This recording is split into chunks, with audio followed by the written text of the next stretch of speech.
Hello friends, this is Mrs. Rios-Garza, and today I would like to read you two stories that bring about in my mind things that I am thankful for. I'm especially thankful for who I am and that I am able to read you these stories. I'm thankful for you because you're there listening to my stories. And these two stories bring about thoughts of all the things that we can do to help others feel thankful, and the people that surround us that make our lives better and make us be thankful for being here. The first story is called You're Here for a Reason by Nancy Tillman. And the second story is One Smile, written by Cindy McKinley and illustrated by Gregg Byrne. And that's the cover page of that one. And I will begin with the one called You're Here for a Reason by Nancy Tillman. You're here for a reason. This is the title page.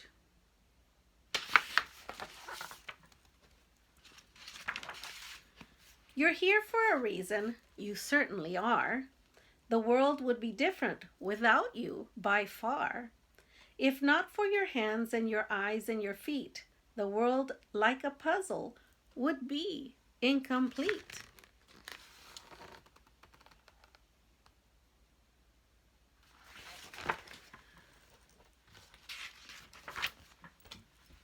Even the smallest of things that you do blossom and multiply far beyond you.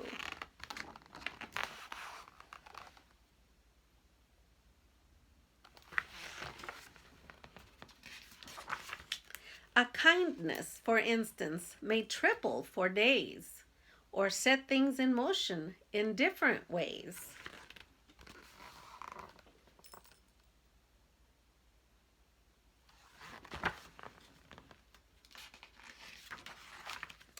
It travels much further than you'll ever know under the treetops,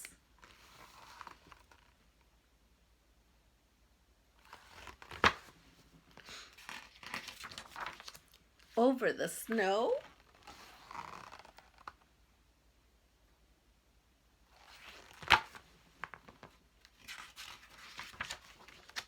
till it's wandered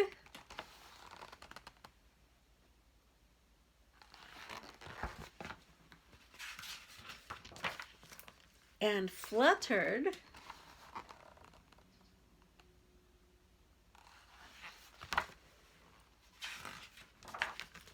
and floated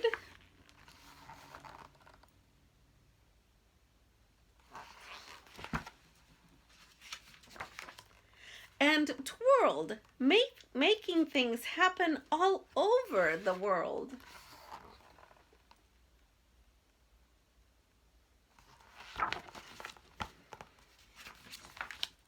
You're here for a reason. It's totally true. You're part of a world that is counting on you. So don't be too worried if some days fall flat. Good things can happen even from that.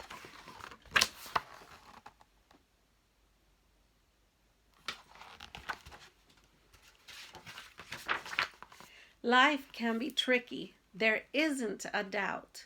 You'll skin your knees trying to figure it out. But life works together, the good and the bad, the silly and awful and happy and sad. To paint a big picture we can't always see, a picture that needs you most definitely. Remember that next time a day goes all wrong.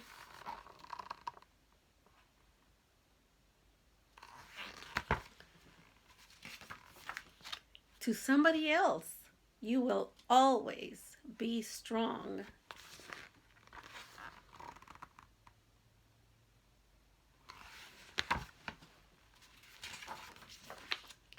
And that ball that you lose or that kite you let go could make somebody's day. You just never know.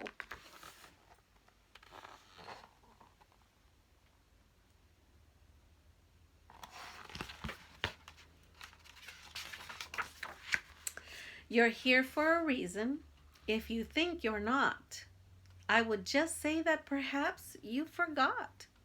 A piece of the world that is precious and dear would surely be missing if you weren't here. If not for your smile and your laugh and your heart, this place we call home would be minus a part. Thank goodness you're here. Thank goodness times two.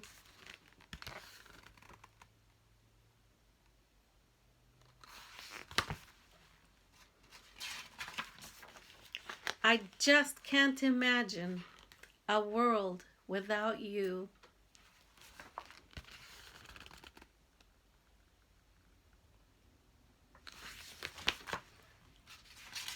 And that was the end of that story, except the part that says, you are loved. And that leads in right to the next story that I want to read you today. It's called One Smile, but written by Cindy McKinley, illustrated by Gregg, Byrne. One Smile, and that's the cover page of that story.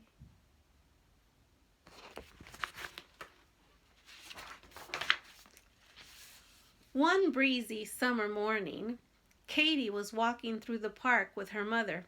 "Hurry up, sweetheart," her mother urged, "or we'll be late for the bus." "Oh, Mommy," she said, the little girl, "I sure hope our van is fixed in time for Grandpa's birthday party." Just then they noticed a sad young man sitting alone on a bench. Katie stopped for a moment and smiled brightly at him.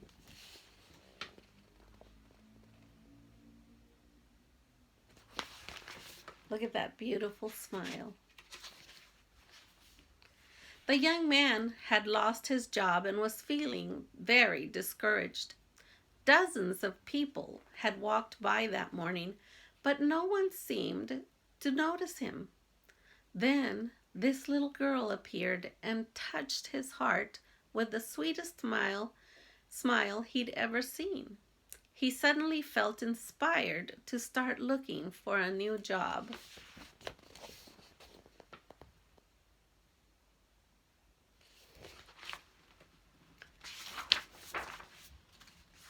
As he hurried down the busy street, the man saw a woman struggling to change a tire. "Let me help you with that," he offered without hesitation. The woman had been driving to an important meeting when she heard a loud thump, thump, thump, and pulled over to the side of the road. Many people had passed by before this helpful young man came to her rescue.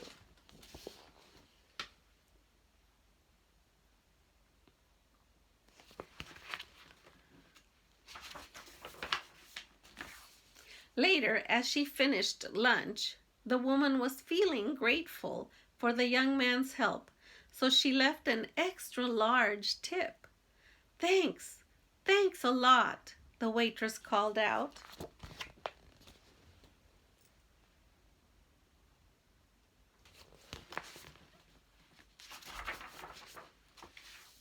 On her way home, the waitress decided to surprise her children.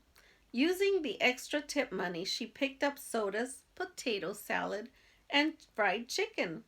Then she bought the soccer ball her children had been hoping for. "Surprise!" she called out. "Let's go have a picnic."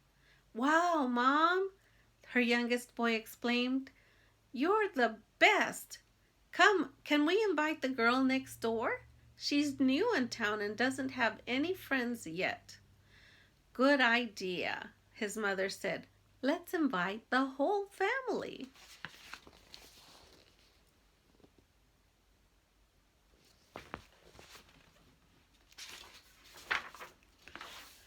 The little girl had been sitting alone in her room, missing her grandparents and friends when the phone rang.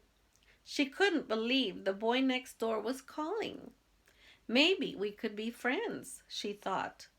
The girl and her parents brought some homemade brownies and they all enjoyed a very special evening together in the park.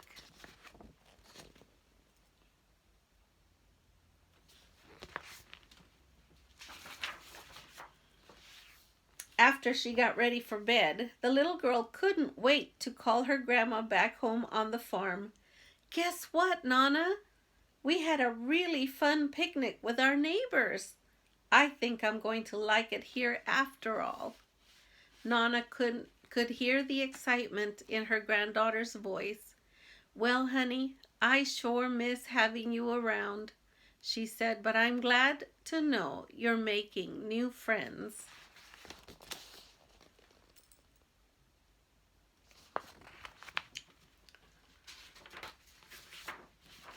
And after hanging up, Nana took out her favorite stationery.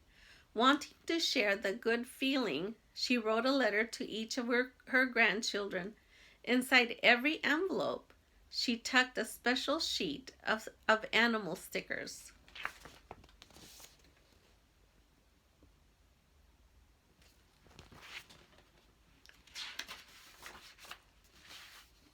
Nana's youngest grandson was about to leave for the doctor's office when his letter arrived. All morning he had been nervous about getting a shot, but after seeing the animal stickers, he forgot all about being afraid.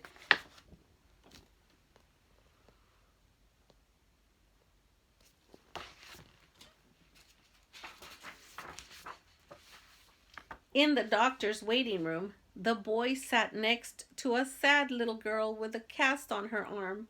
"Here," he said, "maybe my new animal stickers will help you feel better."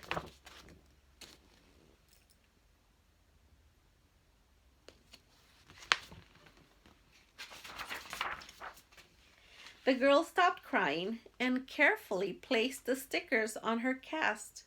As the children giggled together, her father sighed with relief. His daughter had been upset for hours, and now she was happy again. After taking her home, the father rushed back to his busy auto shop.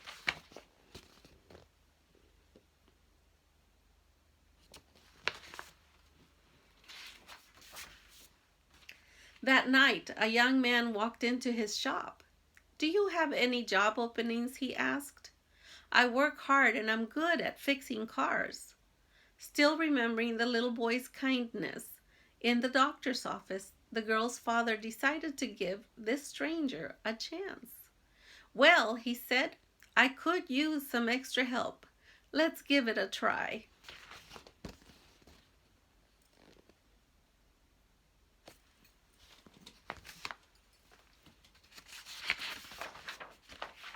The grateful young man arrived early for work the next morning. His first job was completing the repairs on a dark green van. Just before noon, he returned the keys to a woman and her daughter. "I'm glad I could help fix your van," he said. "Thank you," said the little girl. "Now we can go to my grandpa's birthday party after all." She smiled brightly at the man. It was a smile he remembered very well.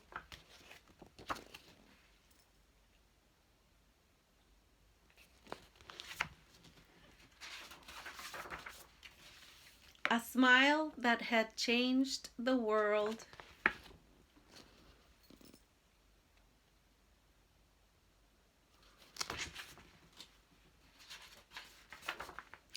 That was the end of that story, friends, and I hope that you can see that with just one smile, one kindness, we can change the world and make it a better place. I hope you enjoyed those two stories as much as I enjoyed reading them to you. I am so thankful for you. I hope that you enjoy the rest of your day. Until next time, bye.